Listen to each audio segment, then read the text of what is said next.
Salut! Tu connais sûrement le truc des doigts pour faire tes multiplications. Donc, il y en a un pour la table de 9. Il y a un truc qui existe pour la table de 9 seulement.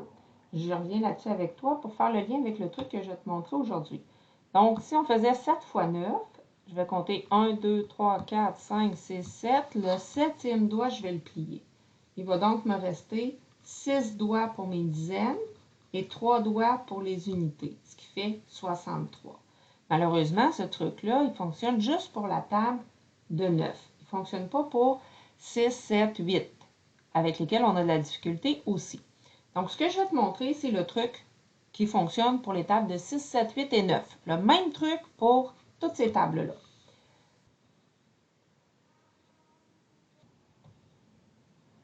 Donc, j'ai essayé de te faire un petit résumé pour que tu comprennes bien ce qu'il y a à faire.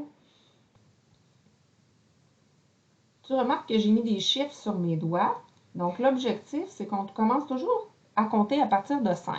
Donc, sur ma main gauche, je vais écrire le chiffre 7. Et ça, je vais le faire en pliant les doigts jusqu'à 7.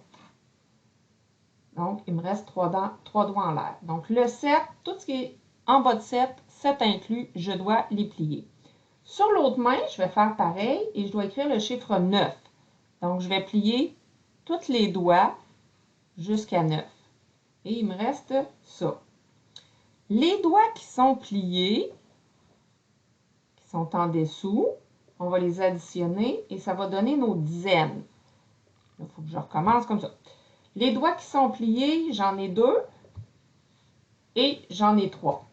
J'en ai 4. Pour pas que je me trompe, là, je bouge mes mains en même temps. Donc, 2 plus 4, ça doit faire 6. Et ça va être mes dizaines. Comme ça. Je me replace. J'étais comme ça. Les doigts que l'on voit, on va faire fois. Tu as vu que je te mets des petits trucs mnémotechniques pour t'aider à retenir. Les doigts en dessous, on les additionne, ça fait les dizaines, c'est toutes les D. Les doigts qu'on voit, j'en ai 3, j'en ai 1, on va faire fois. Donc 3 fois 1, ça fait 3, et ça va être mes unités. Ça fait 63. On va en faire un autre. On s'essaye avec 7 fois 8. Donc, tous les doigts, aller jusqu'à 7 inclus, je les plie. Donc, 6 et 7, je plie ça. Tous les doigts, aller jusqu'à 8 inclus, je les plie. 6, 7, 8. Et là, les doigts qui sont en dessous, je dois les additionner. Ça va faire mes dizaines. J'ai donc 5 doigts en tout qui sont en dessous. Ça fait mes dizaines. Il ne faut pas que je me trompe comme ça. Et les doigts qui sont debout, que l'on voit, on fait fois. Les doigts qu'on voit, on fait fois. J'en ai 3, j'en ai 2. 3 fois 2, ça fait 6.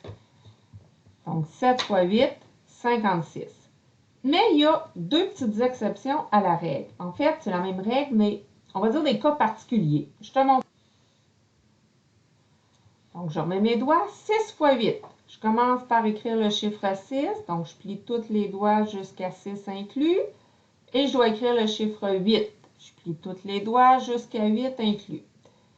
Et les doigts qui sont en dessous, je dois les additionner. Ça va faire mes dizaines. Donc, j'ai 4 dizaines.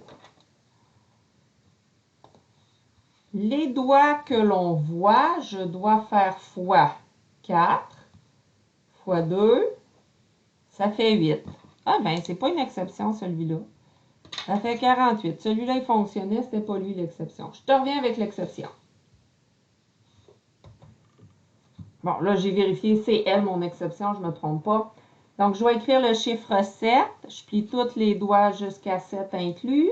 Je dois écrire le chiffre 6. Donc, j'ai juste un doigt à plier. Les doigts en dessous, on les additionne, ça fait nos dizaines. Donc, j'ai 3 dizaines en tout. Les doigts que l'on voit, on doit faire fois 3, fois 4, ça fait 12. Mais là, je ne peux pas mettre 12 unités. Tu as compris que le 1 de 12 unités, en fait, c'est une dizaine. Ça va faire 42 au total. Donc, 6 fois 7, 42. J'espère qu'avec ça, ça va être plus facile de retenir tes tables. Bye!